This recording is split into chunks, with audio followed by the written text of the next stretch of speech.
Welcome Batabang, welcome Freedom Church Phnom Penh. We're so excited you're with us today. And this is an incredible series, people. It's all about having a full soul.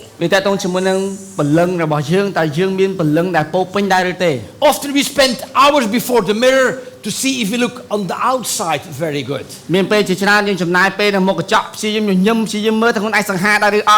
One of the most popular words is in Cambodia is sa'at. Everyone is so concerned, am I sa'at? You're all sa'at today. Opposite, you're all sa'at. But today we are going to look on the inside. We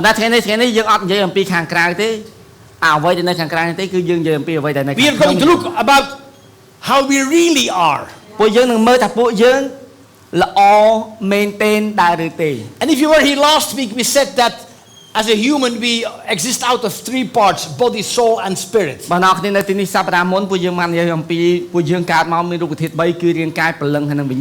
today we are going to go deeper. If you missed number 1, you can watch on our Facebook page, Freedom Church Siem Reap, and there you can watch it again, as it's a very important foundation for the rest of our series. But like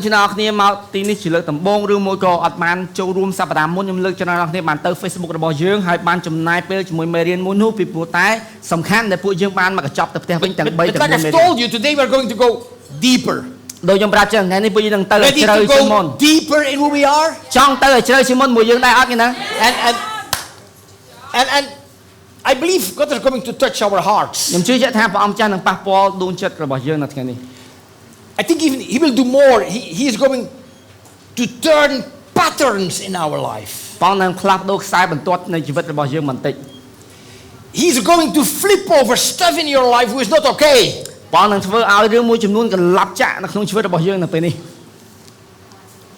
I believe God will do things in your life today you never seen before. And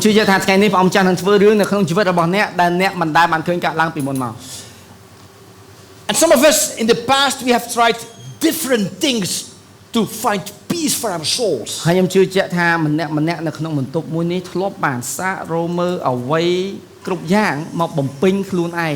Some of us tried everything.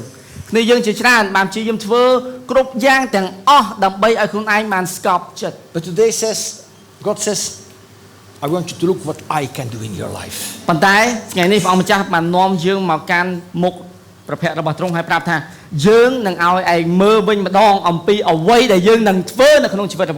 going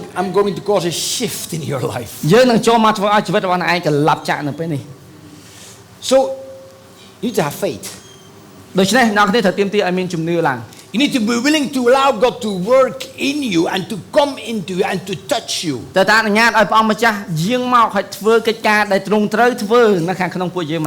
when you do this, truth will come into your life. Because He will speak into your life. So let's pick up from where we left it or where we started last week. Okay? We said that many people live their life from the outside. Many people live by what's going on. Coming to them from the outside.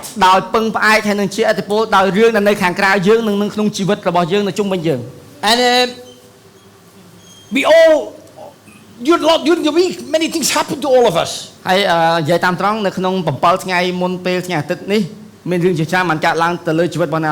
Because when we are doing life, things happen around us. Just like we get disappointed. Or maybe you got hurt. Maybe people said something to you and they have let you down.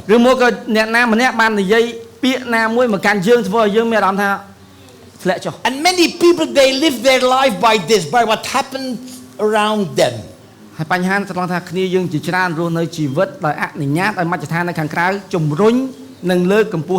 The condition of their soul, the health of their soul is determined by what happens around them. But God says,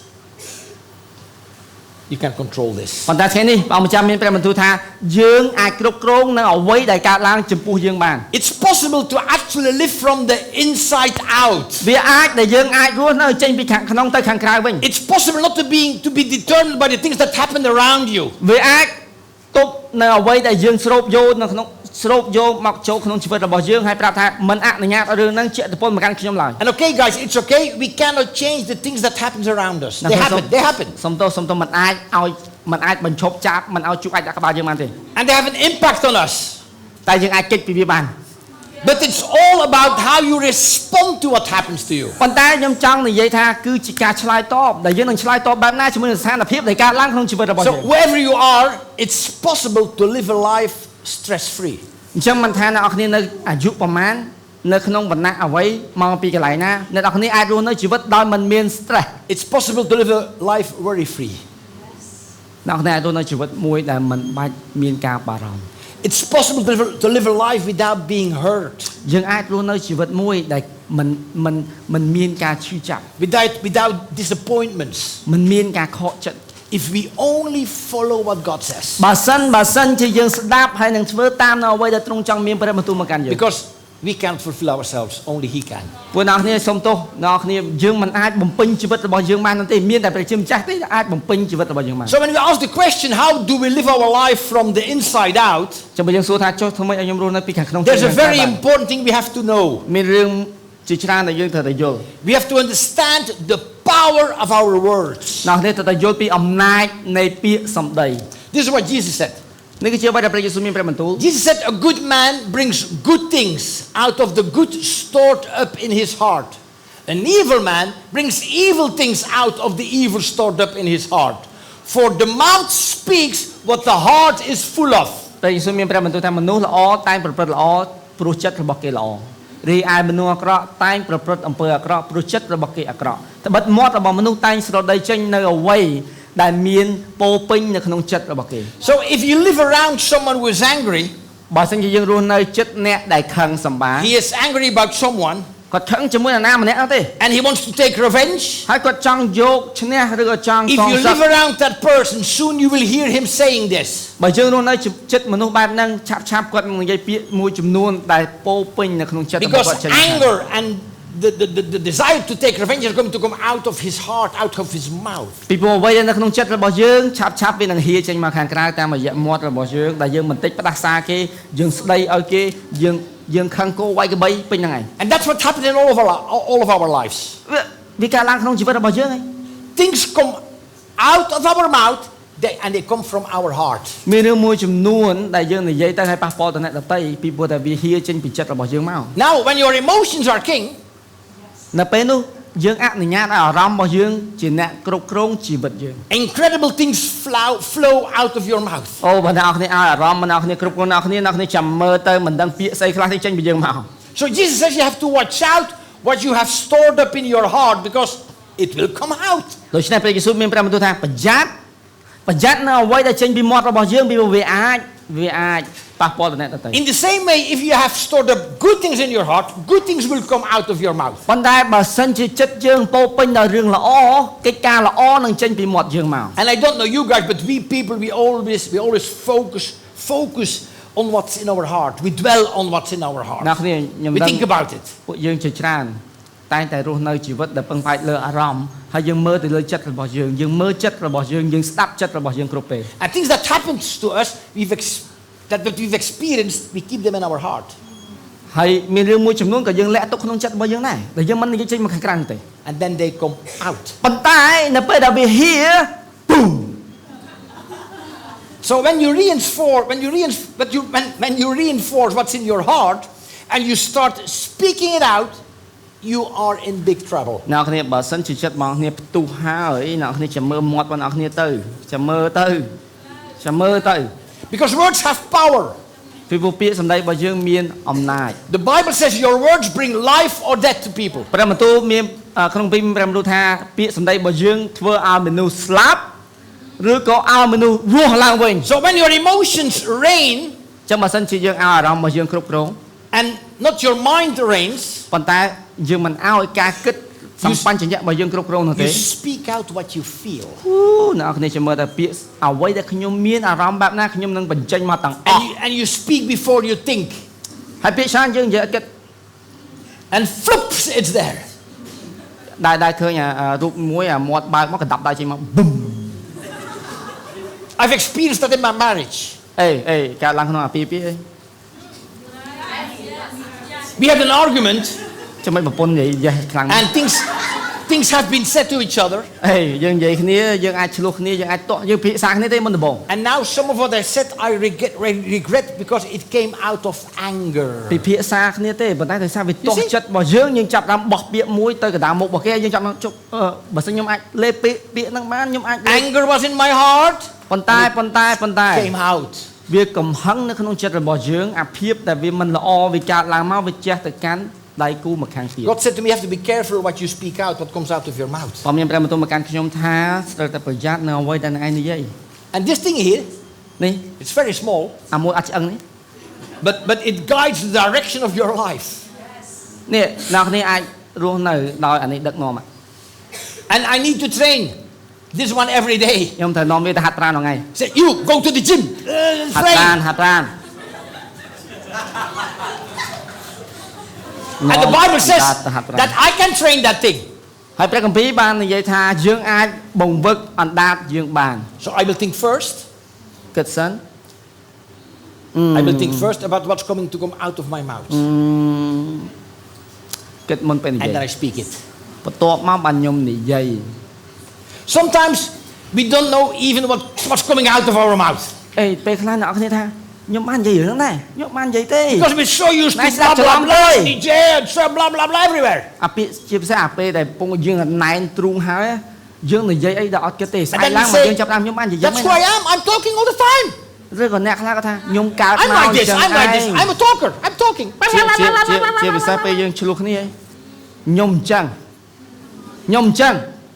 Also some of us have to deal with gossip. ហើយដោយសារតែអញ្ចឹងយើងចាប់ផ្ដើមមានរឿងជាច្រើនយើងត្រូវដោះ And ស្រាយ have to deal with negativity. ភាពអវិជ្ជមានការនិយាយដើមអ្នកដទៃ You love talking about your problems. ហើយអ្នកខ្លះវិញអង្គុយតែត្អូញត្អែ When you gossip, you talk about someone else, but also when you're negative, you like to talk about your own problems to your friend. You say, let's go for a cup of coffee. Let's do a round talking about our problems. នៅពេលដែលអ្នកទាំងអស់គ្នានិយាយដើមគេអ្នកគ្នានិយាយពីគេប៉ុន្តែបើសិនជាអ្នកទាំងអស់គ្នាត្អូញត្អែអ្នកគ្នានិយាយពីអ្នកគ្នាដែលជាស្ថានភាពដែលលំបាកនេះ And you ask a friend who also likes to talk about her problems. ហើយពេលយើងត្អូញត្អែយើងចូលចិត្តរកអ្នកដែលត្អូញត្អែដើម្បីបានមានអ្នក And ត្ what អូ are ញ you ត្អែ doing? You're downloading problems. ហើយយើងធ្វើអីយើងត្អូញត្អែដាក់គ្នា What are the other doing? Downloading problem upon you. ណាគេជួយណាឥឡូវ What's in your heart? Problems. បញ្ហាទាំងអស់គ្នាសិតតែបញ្ហា And you are feeding a sick soul. ហើយយើងកំពុងតែឲ្យថ្នាំពុលទៅកាន់វិញ្ញាណរបស់យើងបន្ថែមទៀត You allow medicine from the other problems to sicken your soul. ហើយយើងអនុញ្ញាតឲ្យម្នាក់ទៀតបោះថ្នាំពុលចូលមកក្នុងព្រលឹងរបស់យើងដែរ And before you know it, ហើយរំតែយើងដឹងខ្លួន your life doesn't change at all. ជុំ10ឆ្នាំបាត់ជីវិតខ្ញុំដដែលហ្នឹង You just stay where you are with your life. No change at all. ជុំឥឡូវខ្ញុំនៅដដែលហ្នឹងប្រហែលឆ្នាំហើយខ្ញុំនៅដដែល And if this is how you will live, there will never be life change. យើងនឹងរស់នៅជាមួយជីវិតដែលមិនផ្លាស់ប្ដូរសោះត្មងនៅពេលដែលយើងមានកិច្ចការនេះ Some talk, but that's the reality. សំទោសប៉ុន្តែការពិតវាអញ្ចឹង But the Bible says, hope is an anchor for the soul. តែក្នុងព្រះគម្ពីរបាននិយាយថាក្តីសង្ឃឹមគឺជាយុទ្ធការសម្រាប់ពួកយើង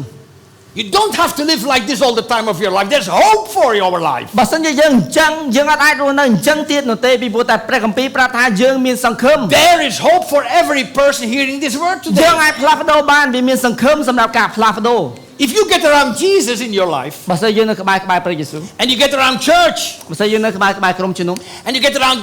the word of God, បើសិនយើងនៅក្បែរព្រះបន្ទូលរបស់ព្រះអង្គ you're going to find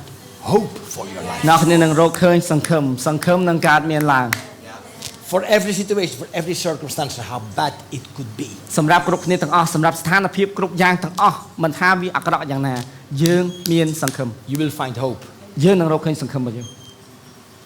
And we come to church on Sunday. ពេលខ្លះយើងមកជឿថ្ងៃអាទិត្យ and we hear amazing messages. វ៉ាវព្រះបន្ទូលអស្ចារ្យមែនទែន We say, "Yay, that's a great message. I អូ love មេរៀន this. ហ្នឹងល្អណាស់ Man, this is awesome." ខ្ញុំស្រឡាញ់មេរៀនមែនទែន And you feel strong. ហើយយើងមានអារម្មណ៍ថាអូមម You're anchored to the ជាប់ហ្មងយើងជាប់យុទ្ធការហ្មងយើងមមហ្មង Oh, strong Oh, Sunday, Mom. Sunday, Sunday. Wow, what an amazing day today. ជំនឿខ្ញុំអស្ចារ្យខ្ញុំដើរលើទឹកបានណា Oh, strong. I'm strong now. ខ្ញុំ Klang na, មម klang na, ខ្លាំង klang na. And Klang then you hear saying this morning, there's hope for your life. More klang na, more klang na. ហើយព្រឹកនេះ Oh. ព្រឹកនេះយើងឮថាអូសង្ឃឹមជាយុទ្ធការអូមមទៀតមមជាងមុនទៀត But then something happens during the week. ប៉ុន្តែចាប់ផ្ដើមមានរឿងអីម្យ៉ាងកើតឡើងស្អែកខានស្អែក A financial problem. បញ្ហាលុយកាក់ចូលមកដល់អូ A problem in the family relationships. បញ្ហាតំណែងស្នេហាល្អទៀតហ៎ And you're losing យើងចាប់ផ្ដើមប្រឡែងយើងចាប់ផ្ដើមស្រា Before on Sunday was so on fire. ថ្ងៃអាទិត្យឆេះឈួរមែនទេ You were anchored. យើងជាប់មកយុទ្ធការរបស់យើង Nothing could go wrong. អត់មានអីដែលអាចក្លាប់ចាក់បានទេ But you started saying things during the week coming from feelings of fear. ប៉ុន្តែចាប់ផ្ដើមអំឡុងសប្តាហ៍ចាប់ផ្ដើមយើងនិយាយពាក្យមួយចំនួនដែលវាចេញមកពីភាពភ័យខ្លាច And you start confessing, speaking out how you feel. ហើយយើងមិននិយាយពាក្យវិជ្ជមានលើកចិត្តខ្លួនឯងទៀតទេយើងចាប់ផ្ដើមនិយាយពីអារម្មណ៍របស់យើងថាខ្ញុំ You say, អាចកើតឡើង I worry a lot. អូនបងបារម្ភ I don't know if we will make it till end of the month with the money. បងសុំទោសប៉ុន្តែបងមើលទៅប្រហែលជាអត់មានលុយទេពួកយើង You start confessing to someone else what you feel. ហើយយើងចាប់ផ្ដើមបង្ហាញចេញហើយប្រកាសចេញនៅភាពភ័យខ្លាចរបស់យើងឡើងមក I don't know if God really cares for us. ប្រកាសអត់ថាព្រះអង្គនឹងចូលមកក្នុងស្ថានភាពរបស់ខ្ញុំអ្នកដឹកនាំមើលទៅដូចមិនកើតទេ I don't think He knows what's going on in our life. ប្រហែលជាព្រះអង្គមិនបានខ្វល់ពីខ្ញុំទេដឹង And suddenly the anchor of hope is only little. ហើយចាប់ផ្ដើមពេលនោះយើងចាប់ផ្ដើមចុងសង្ឃឹមរបស់ខ្ញុំដូចជាមិនលែងមានទៀតហើយ You're hardly anchored to the anchor anymore. ហើយយើងចាប់ផ្ដើមអត់សូវតោងជាប់ជាមួយនឹងក្តីសង្ឃឹមរបស់យើងទៀតនោះទេ The cord becomes looser. ចាប់ផ្ដើមខ្សែចាប់ផ្ដើមធូរ And when more worry comes in, you goes on. ហើយរឿងជាច្រើនទៀតចូលមកហើយចាប់ផ្ដើមធូរទៅ Because things have happened. បញ្ហាបានកើតឡើង And you gave into your emotions. បញ្ហាអាចជៀសវាងបានទេវានឹងកើតឡើងប៉ុន្តែយើងឆ្លើយតបជាមួយវាដោយរបៀបណា And you're untying the anchor of hope. ហើយយើងចាប់ផ្ដើមខ្ញុំមិនអាចទុកចិត្តទៅលើយុទ្ធការនេះទេបាន You're ទេ untying the incredible promise of what God can do in your life. យើងលែងពឹងផ្អែកលើអំណាចរបស់ព្រះអង្គហើយពីព្រោះមើលទៅវាកាន់តែលំបាកទៅនៅក្នុងស្ថានភាពជាក់ស្ដែងរបស់យើង Church, today God is saying, stop saying what you feel. Stop speaking it out. អ្នកទាំងអស់គ្នាថ្ងៃនេះព្រះអង្គម្ចាស់មានព្រះបន្ទូលថាឈប់និយាយអ្វីដែលយើងមានអារម្មណ៍ចេញមកទៀតទៅ I had to learn this in my life. ខ្ញុំត្រូវតែបង្ខំខ្លួនឯងឲ្យឈប់និយាយពីអាក្តីភ័យខ្លាចទាំងអស់នោះ Because I'm an emotional guy. ពីព្រោះខ្ញុំគឺជាមនុស្សម្នាក់ដែលមានអារម្មណ៍ខ្លាំងមែនទេ I had to learn this. ដឹកនាំដោយអារម្មណ៍ I របស់ had ខ្លួន to ឯង stop speaking out how I felt. អញ្ចឹងខ្ញុំត្រូវប្រាប់ខ្លួនឯងថាឈប់និយាយអ្វីដែលវានៅក្នុងអារម្មណ៍របស់ឯង And I had to learn to speak out the truth of God. ប៉ុន្តែខ្ញុំចាប់ផ្ដើមប្រកាសនៅក្តីសង្ឃឹមប្រកាសនៅសេចក្តីពិតដែលព្រះជាម្ចាស់មានសម្រាប់ខ្ញុំវិញ Say God, no, say God, you're my Father. អត់ទេព្រះអង្គគុណមើលឃើញស្ថានភាពហ្នឹងវាអញ្ចឹងប៉ុន្តែព្រះអង្គមិនមែនអញ្ចឹងទេ Amazing grace. ព្រះអង្គជាព្រះដ៏អស្ចារ្យ I'm your child. កូនជាកូនរបស់ព្រះអង្គ I trust you. I don't know what's happening, but I កូនទុកចិត្តលើ trust. ទ្រង់កូនអត់ដឹងថានឹងមានអីកើតឡើង I have faith. I trust in you, កូន my មានជំនឿ Lord. ដែលកូនជឿចិត្ត I លើព្រះអង្គ replaced those emotional filled thoughts with the truth. អញ្ចឹងនៅពេលដែលយើងមានអារម្មណ៍ចាប់អារម្មណ៍យើងឲ្យជាប់ឲ្យទាត់វាចេញពីជីវិតរបស់យើងចាប់តាមយកសេចក្តីពិតមកប្រកាស Do you know what happened? ចុះឥឡូវយើងធ្វើម៉េច As I did this, យើងលើកខ្សែរបស់យើងឲ្យចងមកវិញ I get closer. ហើយយើងទៅចិត្តរបស់ព្រះអ I ង្គ came closer to His ហើយយើងទៅ presence. ក្បែរព្រះអង្គបន្ថែមទៀត I learned to speak these things out before I believe them. អ្នកគ្នារឿងមួយចំនួនខ្ញុំនិយាយមុនពេលដែលខ្ញុំជឿទៅទៀត I can't believe that God says, I'm your father. I don't know. I don't understand this. រឿងមួយចំនួនខ្ញុំត្រូវតែធ្វើដោយជំនឿព្រោះខ្ញុំអត់យល់ទេ But as a young Christian, I decided to believe it. ប៉ុន្តែនៅក្នុងនាមជាគ្រីស្ទានខ្ញុំត្រូវតែជ្រើសរើសជឿទៅលើទ្រង់ And I spoke out the word of God. ខ្ញុំនិយាយប្រកាសពាក្យរបស់ព្រះអង្គចេញទៅ I spoke out that Jesus is my hope. ខ្ញុំប្រកាសថាទ្រង់គឺជាក្តីសង្ឃឹមរបស់ខ្ញុំ because my mind was king. ពីព្រោះតែខ្ញុំនឹងមិនអារម្មណ៍ដឹកនាំទេប៉ុន្តែនឹងឲ្យការគិតសម្បញ្ញៈរបស់ខ្ញុំ And ជាអ្នកដឹកនាំវិញ I've read the Bible. ព្រោះខ្ញុំឮនៅក្នុងព្រះគម្ពីរបាននិយាយបែប I'm ហ្នឹង starting in the Bible. ចឹងខ្ញុំចាប់ផ្ដើម During the day, I'm starting listening to worship music. ខ្ញុំចាប់ផ្ដើមដាក់ចម្រៀងថ្វាយបង្គំឡើងមក And I fill my mind with God's thoughts. ហើយខ្ញុំចាប់ផ្ដើមដកសម្រាមចេញពីការគិតរបស់ខ្ញុំ And ខ្ញុំ I បំ fill ពេញ my ខ្លួនឯង heart ដោយ with ព្រះបន្ទូល God's របស់ព្រះ thoughts. And what comes out of me, God's ហើយ thoughts. ខ្ញុំពោពេញទៅដោយព្រះអង្គនៅពេលនោះចិត្តរបស់ខ្ញុំក៏ពោពេញនៅពេលដែលពាក្យសម្ដីខ្ញុំចេញមកគឺវិជ្ជមាន God's word is so powerful. It can change everything in នៅ your គ្នា life. ព្រះបន្ទូលរបស់ព្រះអង្គគឺមានអំណាចមែនទែនហើយអាចផ្លាស់ប្ដូរអ្វីគ្រប់យ៉ាងនៅក្នុងជីវិតរបស់យើងបាន But the problem is it's our thoughts that come against it. តែបញ្ហាគឺពួកយើងមានការប្រឆាំង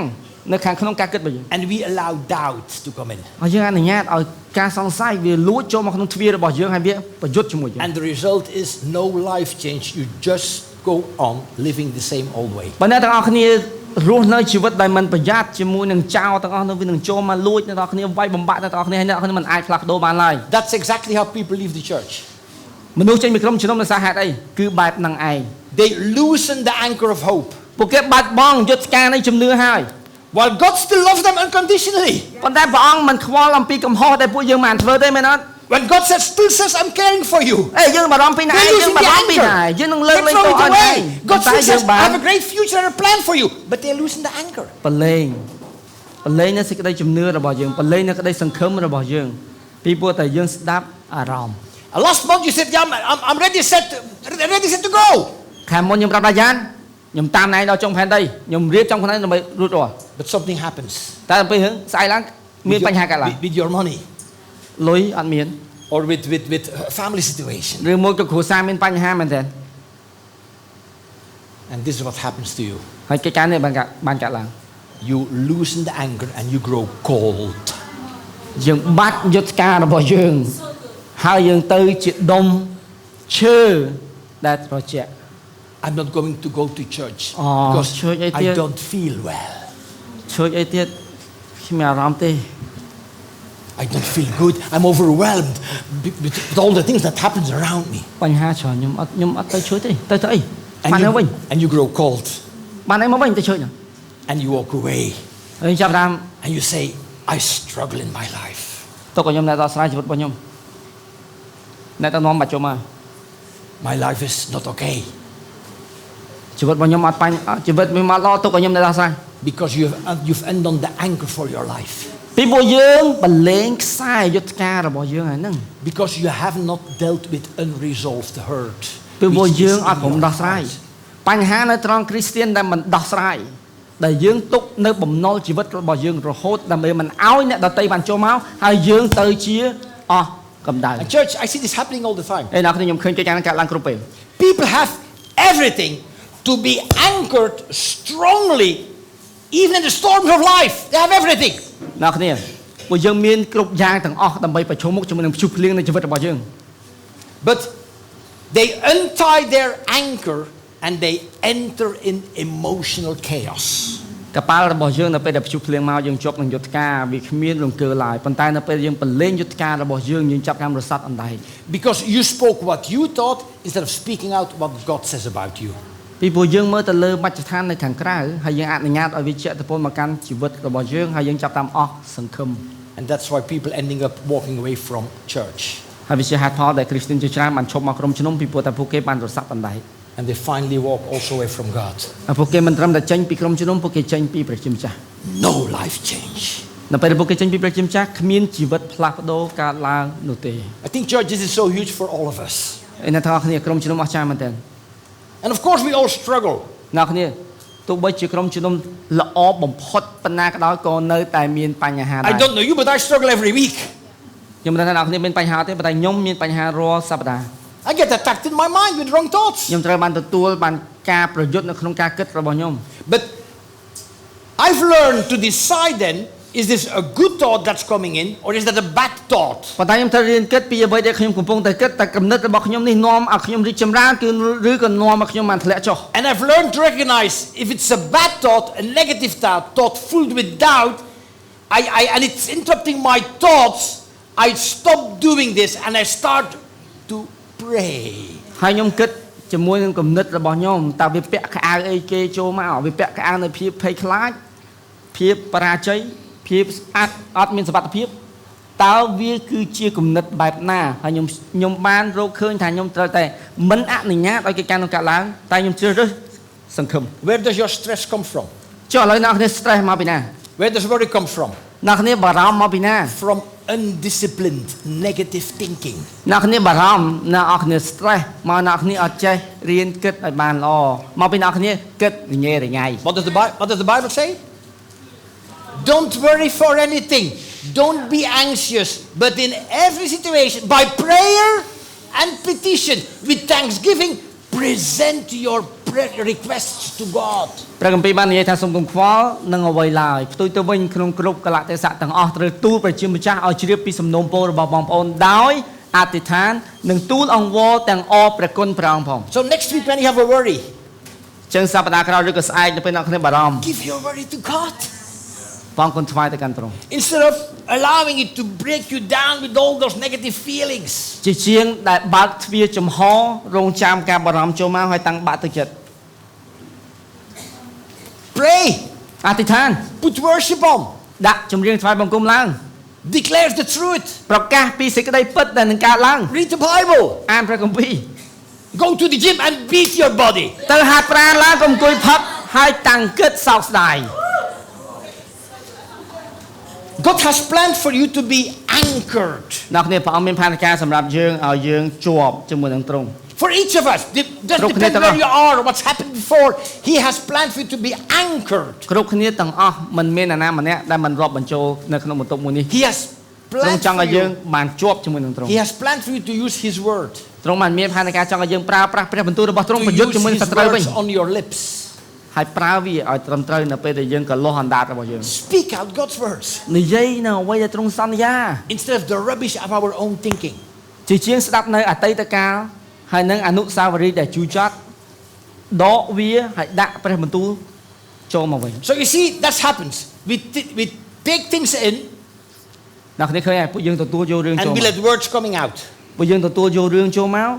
ហើយយើងឲ្យវាពេញចិត្តរបស់យើងហើយយើងបញ្ចេញវាទៅខាងក្រៅ We speak out and we build or we break down. នៅពេលយើងនិយាយទៅ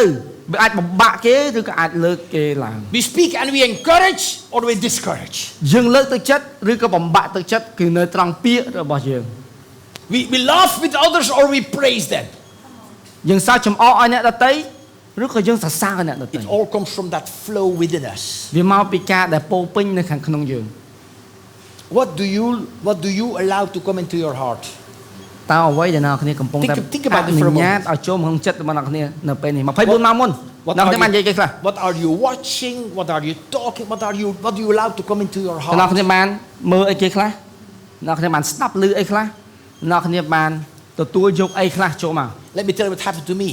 ខ្ញុំប្រាប់រឿងមួយដែលកើត It ឡើង was years ago. We were in Romania. Ever heard about Romania? បាទជាច្រើនឆ្នាំហើយនៅក្នុងរ៉ូម៉ានី East Europe. ដែលពួកយើងមានពេលមួយយើងនៅរ៉ូម៉ានី More than 20 years ago. ជាង20ឆ្នាំ I មក still was a young boy, by the way. So, and we were baptizing people into a mountain river. ពេលនោះពួកយើងកំពុងតែជំនួយទឹកឲ្យមនុស្សនៅក្នុងក្រុមជំនុំរបស់យើងនៅឯដងស្ទឹងមួយ It was amazing. ហើយពេលហ្នឹងគឺអស្ចារ្យមែន And then afterwards, with all the people, we had a hangout on the banks, the river banks. ហើយបន្ទាប់ពីជំនួយទឹកឲ្យពួកគេហើយពួកយើងបានអង្គុយលេងនៅមាត់ស្ទឹងហ្នឹង And when we were hanging out, ហើយនៅពេលពួកយើងអង្គុយលេង a herd of cows walked in the river.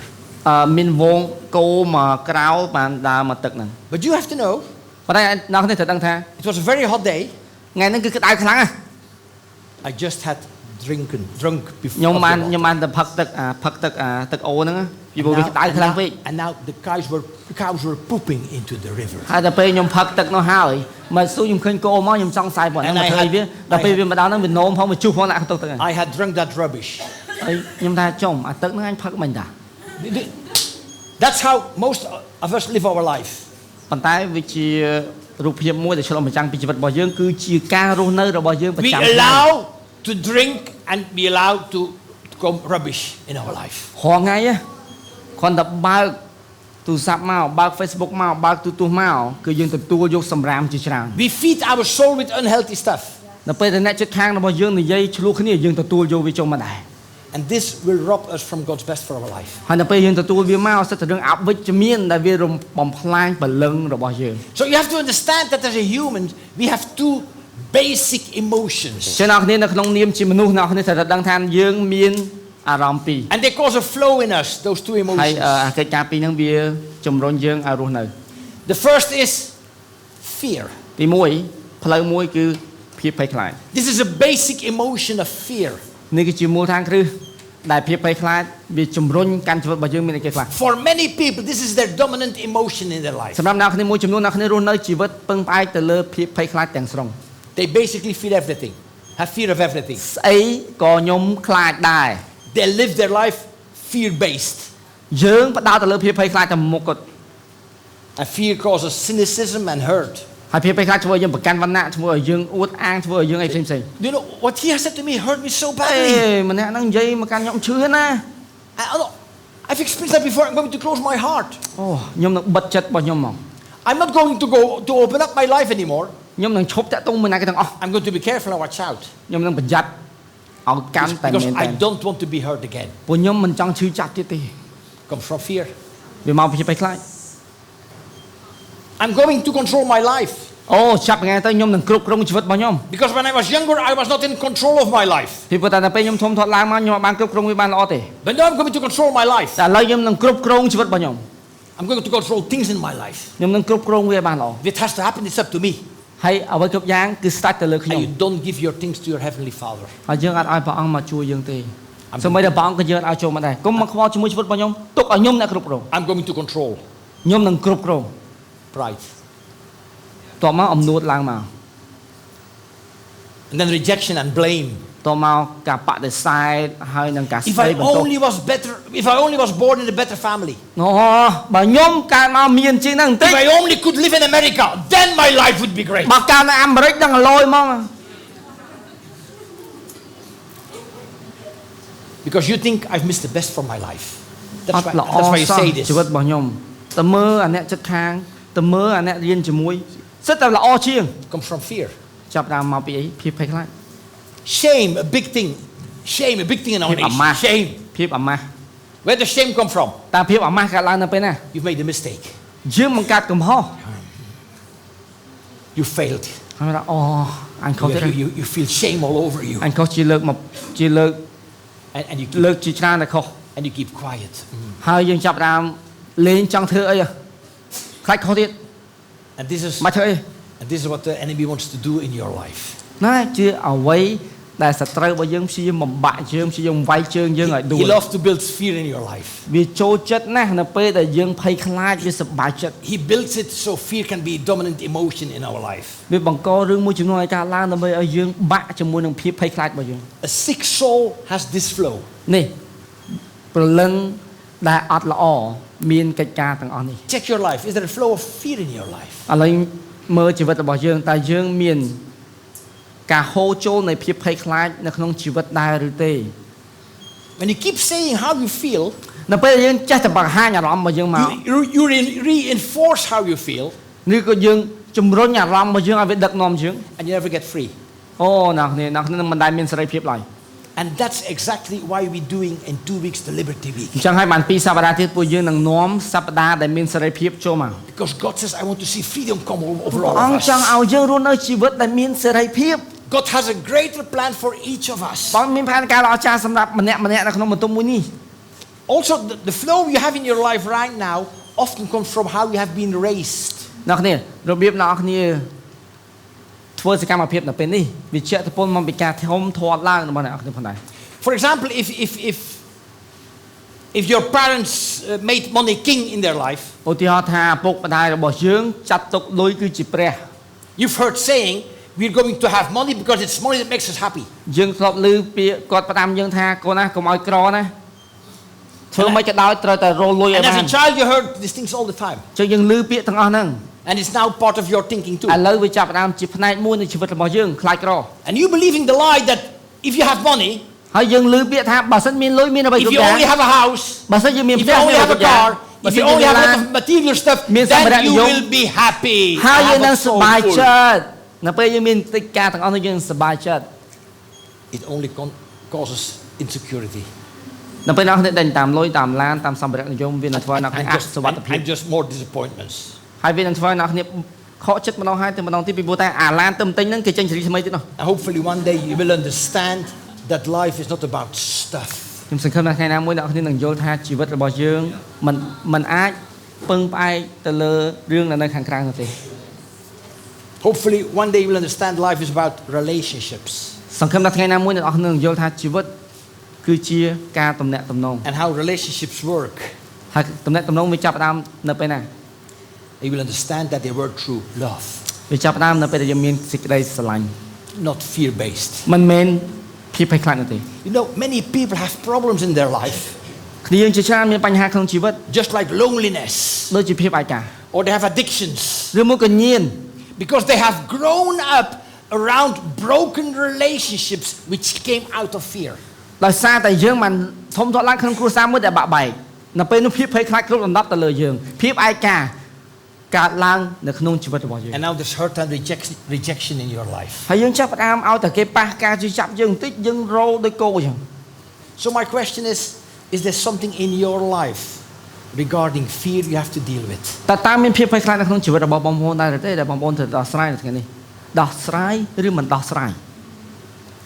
Please deal with it. សូមដោះស្រាយព្រោះវានឹងតោងអ្នកនរគ្នាវានឹងធ្វើឲ្យអ្នកនរគ្នារីកចម្រើន So that God can set you free. ដោះស្រាយសិនបន្ទាប់មកបានព្រះជាម្ចាស់នាំខ្យល់នៃសេរីភាពចូលមក So you can live a healthy, fulfilled life. ដើម្បីអ្នកខ្ញុំបានរស់នៅជីវិតដែលពោពេញហើយសុខភាពល្អ Okay, and then there's the second basic flow. ប៉ុន្តែអានេះជាផ្នែកមួយ This អានេះគឺជាផ្នែកទី the flow of love 2គឺជាការបង្ហូរនៃក្តីស្រឡាញ់ and the fruits of love. ឬក៏យើងនិយាយថាជីវិតដែលរស់នៅដោយចរន្តនៃក្តី Do you ស្រឡា know ញ់ that we all designed to live a life full of love? អ្នកខ្ញុំមានដឹងថាខ្ញុំបង្កើតមកដើម្បីរស់នៅជីវិតដោយក្តីស្រឡាញ់ But we learned fear. We learned to fear. យើងដឹងថាក្តីស្រឡាញ់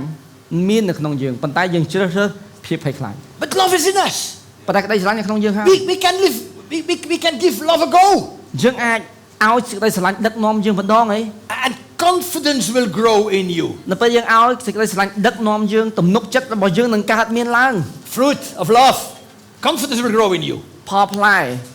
នឹងកើតមានឡើង You say, I'm going to try to love that person. ខ្ញុំនឹងព្យាយាមស្រឡាញ់គាត់ទោះបីជាគាត់ធ្វើអីដាក់ខ្ញុំ I'm ក៏ដោយ going to reach out. I'm going to give it the risk. ខ្ញុំនឹងបន្ថយបន្ថែមទៅស្រឡាញ់គាត់ទៅស្រឡាញ់មនុស្សម្ដងទៀត Because now, ទៅផ្ដល់ឱកាសឲ្យមនុស្សម្ដងទៀត because now your confidence has grown. នៅពេលនោះទំនុកចិត្តរបស់យើងនឹងរីកចម្រើនមក And love builds humility. Where is it? Here, humility. ហើយក្តីស្រឡាញ់បង្កឲ្យយើងចេះបន្ទាបខ្លួន Opposite of pride. វាខុសពីអំនួតទេ I know better. អំនួតគឺអូមិនបាច់និយាយមួយខ្ញុំទេអីក៏ខ្ញុំចិត្តដែរ When I love, I take responsibility. ប៉ុន្តែនៅពេលដែលខ្ញុំមានក្តីស្រឡាញ់ខ្ញុំទទួលខុសត្រូវទៅលើអ្វីដែលខ្ញុំនិយាយ When I fear, I reject responsibility. ប៉ុន្តែនៅពេលខ្ញុំភាពភ័យខ្លាចខ្ញុំអត់ទទួលខុសត្រូវលើអីខ្ញុំបានធ្វើទេ Then the trust and kindness and unity comes all out of love. ហើយសន្តិភាពសប្បុរសបានឡើងមក And this is what we have to let flow. អ្នកគ្នាចរន្តមួយនេះត្រូវតែឲ្យវាហូរចូលមក It comes from a healthy soul. ឲ្យវាហូរចូលមកប៉ុន្តែវាហូរមកដល់របៀបណាលុះត្រានតែយើងមានពលឹងដែលល្អ Love has unity. Love builds unity. ក្តីស្រឡាញ់បង្កឲ្យយើងចេះសាមគ្គីគ្នា Love thinks the best about other people, your neighbor, your friend, everyone. ក្តីស្រឡាញ់ធ្វើឲ្យយើងគិតល្អពីអ្នកដទៃទោះបីជាម្នាក់នឹងធ្វើអីខុសសម្រាប់យើងក៏ដោយក៏យើងគិតល្អពីគេដែរ Love causes generosity. ហើយក្តីស្រឡាញ់ធ្វើឲ្យយើងចេះសប្បុរស These things will flow out of you ចរន្តនេះនឹងកើតឡើង if ចរន្តនេះ you នឹងហូរ build មក a healthy soul. លុះត្រាតែយើងកសាងពលឹងដែលល្អ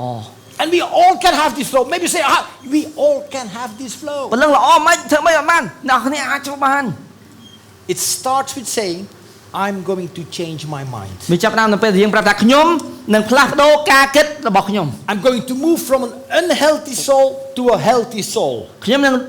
ឈប់រស់នៅពីជីវិតជាទេសចរឬក៏ជនរងគ្រោះខ្ញុំនឹងរស់នៅជីវិតជាអ្នកដែលជោគជ័យ Before I lived my life, when things went difficult, អូពីមុនខ្ញុំរស់នៅជីវិតមួយដែលពិបាក I មែនទេ untied the anger. ហើយខ្ញុំធ្លាប់បានស្រាយយុទ្ធការមួយហ្នឹង That's how I lived before. ពីមុនខ្ញុំធ្លាប់ធ្វើអញ្ចឹងខ្ញុំបានស្រាយយុទ្ធការរបស់ខ្ញុំ Because I confessed how I felt. ពីព្រោះខ្ញុំបានប្រាប់អារម្មណ៍ខ្ញុំថាឲ្យដឹកនាំខ្ញុំទៅ But now I'm going to say what I believe. អត់ទេ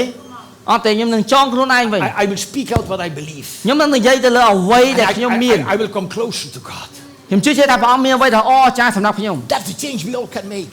អ្នកគ្នាអាចផ្លាស់ប្ដូរ តាមរយៈការធ្វើកិច្ចការនេះ When we let God's word flow through our mind and through what we say. នៅពេលយើងឲ្យព្រះបន្ទូលរបស់ព្រះអង្គធ្វើចលនាក្នុងជីវិតរបស់យើងកិច្ចការនេះវានឹងកើតមានឡើង And when I make a mistake, I would say, God, please forgive me for what I said. ហើយអ្នកគ្នាយើងមិនដឹងបង្កើតកំហុសប៉ុន្តែនៅពេលយើងបង្កើតកំហុសទៅប្រាប់ថាព្រះអង្គសូមការអត់ទោសពីទ្រង់ And you will not be disappointed. ហើយយើងនឹងមិនបាក់ទឹកចិត្តទៀតឡើយ Because you speak of the truth of God about your life. ព្រោះយើងនិយាយអំពីការស And ន្យា you របស់ stay ទ្រង់ strongly anchored. ហើយយើងនឹងឲ្យមាំជាមួយនឹងយុទ្ធការរបស់យើង You're going to finish with this. យើងនឹងបញ្ចប់ជាមួយពាក្យនេះ Distributing the fruits of the Spirit. អ្នកគ្នាត្រូវអនុវត្តហើយ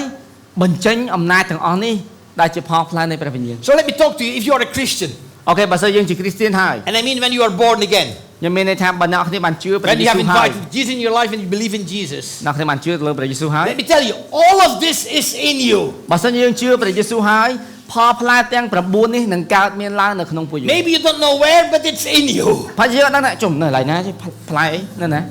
វានៅខាងក្នុងយើងហើយ These fruits are in you.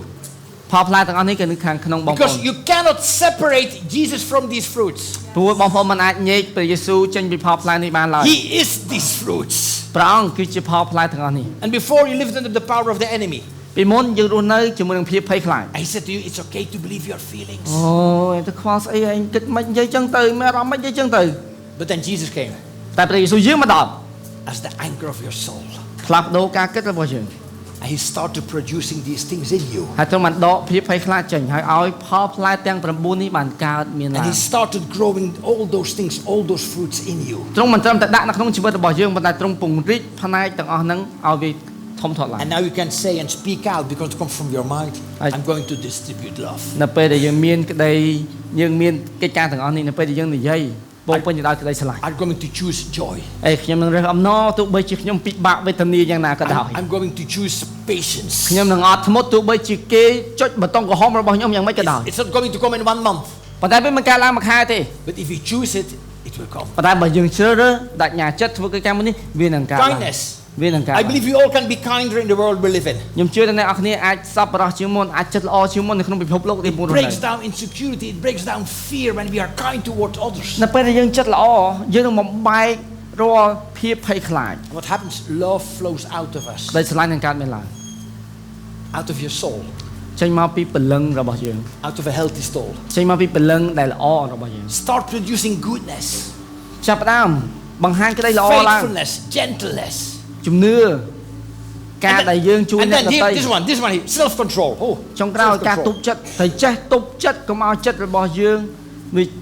កុំស្ដាប់ចិត្តខ្លួនឯងច្រើនពេកព្រោះមាន It ពាក្យ feels like I'm struggling មានពាក្យដែលអ្នកគ្នាស្ដាប់ច្រើនណាស់ and my head is down, ព្រោះវានឹងធ្វើឲ្យយើងធ្លាក់ចុះ but I choose to raise my hands. ប៉ុន្តែយើងនឹងលើក raise my ដៃឡើង hands and យើង praise នឹង my លើក God. ដៃឡើងហើយយើងនឹងប្រាប់ថាខ្ញុំជ្រើសរើស And សរ I សើរ put ដល់ព្រះ worship ទ្រង់ on and say, God, you are my Father. បងគឺជាព្រះរបស់កូន You're my stronghold. ទ្រង់ You're my គឺជា refuge. ខែរបស់កូ You're ន my everything. ទ្រង់គឺជាអ្វីគ្រប់យ៉ាងរបស់កូន You go against what your feelings and the enemy tries to say. យើងមកប្រឆាំងជាមួយអ្វីដែលមានអារម្មណ៍ជាមួយនឹងសេចក្តីពិតវិញ And you say, I'm not going to loosen the anchor. អេខ្ញុំនឹងមិនបោះបង់ចោលយុទ្ធការរបស់ I'm ខ្ញុំ not ឡើយ going to untie the anchor. ខ្ញុំនឹងមិនស្រាយយុទ្ធការរបស់ I'm ខ្ញុំ not ឡើយ going to speak out bad stuff coming from my soul ខ្ញុំ and មិន bad និ feelings. យាយពាក្យមិនល្អចេញពីមាត់របស់ខ្ញុំទៀតនោះទេ I'm going to go closer. ខ្ញុំនឹងទៅឲ្យចិត្ត I'm going to go closer. ខ្ញុំនឹងទៅឲ្យចិត្ត I'm going to go closer to him. ខ្ញុំនឹងទៅឲ្យចិត្តទ្រង់ And that's where I'm going to stay. នោះគឺជាកន្លែងដែលខ្ញុំនៅពីព្រោះតែវាមានសុវត្ថិភាព He can only fulfill and fill my soul. ទូករបស់ខ្ញុំត្រូវតែចងឲ្យជាប់ជាមួយយុទ្ធការដែលជាព្រះយេស៊ូវគ្រីស្ទ Go closer and closer. ទៅឲ្យចិត្តទៅឲ្យក្បែរ I'm going closer to the one who is my hope. ទៅឲ្យចិត្តទៅឲ្យក្បែរសេចក្តីសង្ឃឹមរបស់យើង And you allow or you let the kingdom of God flow out of you. ពេលនេះយើងអនុញ្ញាតឲ្យព្រះអង្គបានធ្វើការនៅក្នុងយើង That's what disciples do.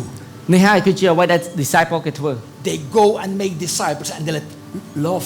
flow out of them. disciple អនុញ្ញាតឲ្យព្រះអង្គបានធ្វើការនៅក្នុងពួកគេហើយពួកគេអនុញ្ញាតឲ្យព្រះអង្គបានធ្វើការតាមរយៈពួកគេដែរ And they let the kingdom of God flow to others. ហើយគេឲ្យនគរឋានសួគ៌របស់ព្រះបានធ្វើការហើយហូរចេញពីពួកគេទៅ